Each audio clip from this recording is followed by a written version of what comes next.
Hi, I'm Karen Burniston here with part 2 of the assembly instructions for the twist cube die. So you'll want to go back and watch video 1 first if you haven't already. And that's what the die looks like when it's complete. So now you can kind of see this cube coming together as the sides come up. Over here I've got tab meeting tab, which is not what I want.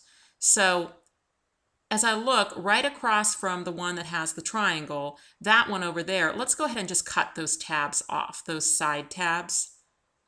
And I won't need them at all, so I'm just going to cut those 2 tabs off and discard them, leaving me just 1 tab to join those sides together.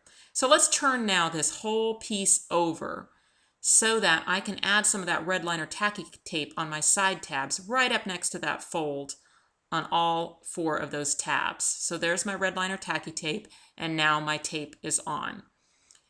So while I'm in the business of putting on tape, let's just go ahead and add tape now to those top tabs as well. So right along there, close to the fold, my 3 top tabs, and there I've got it done.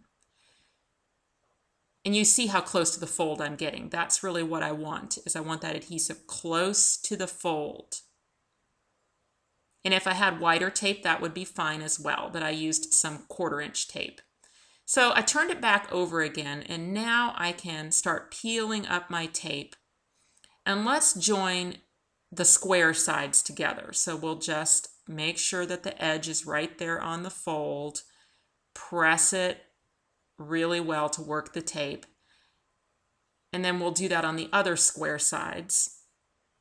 Peel up that liner. And then make sure the edge is right there on the fold. Press it together. Give it a good press. And now you'll see I've got 3 of the sides of my cube done there. And then on that one split side, I can bring that one side up there. But before I do that, I need to add my rubber band. So I'll take that number 16 rubber band, and where that little hole is inside there, it's got a slot that allows you to get into that hole with your rubber band. So just slide the end of your band right there until it's in the hole. And then just make sure it's kind of out of the way when you peel up the adhesive and add that side. So you see how my cube's coming together now. I have 1 piece left to put on, and that's the top and the rest of that last side.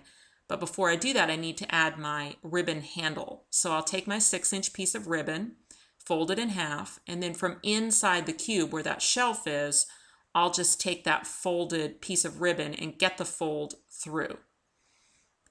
And once I've stretched it through and have enough there that I like how much is going to be my handle, then inside the cube, I can press down those ends and just use tape to tape them down.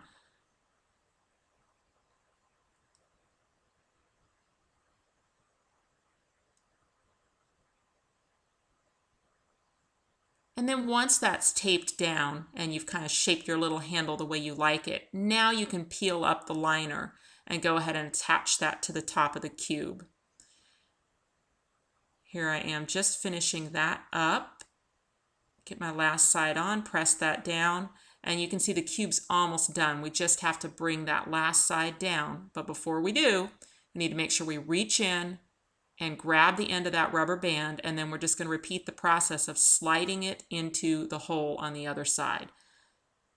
So there, I've got that in. You can see it runs diagonally through the cube, and once my band is attached, I can peel up that liner and bring down my final side of the cube.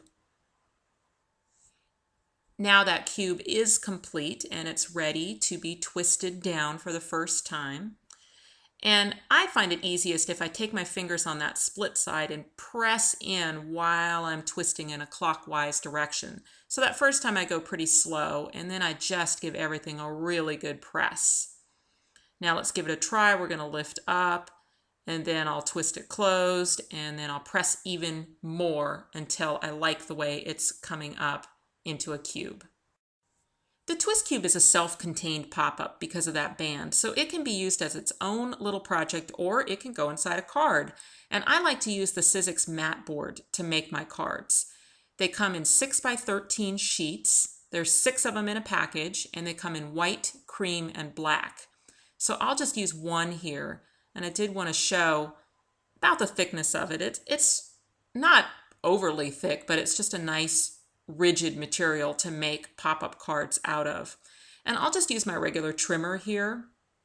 So I'll open that up so I have full measurement, and then I'm going to take the end out to 4.5 inches and take my blade one time through the mat board. And that's going to be enough to score it, but not cut it through. So now I'll open that up so I can see that cut, and then I'll put that cut mark now at 3/8 of an inch, and then I'll do it again. So that gives me a double fold for my card. So now I'll take that new cut I just made out to 4.5 inches. And then I'll go, I should have gone once through the mat board, but I accidentally went twice, but it's not cut through, so it's okay.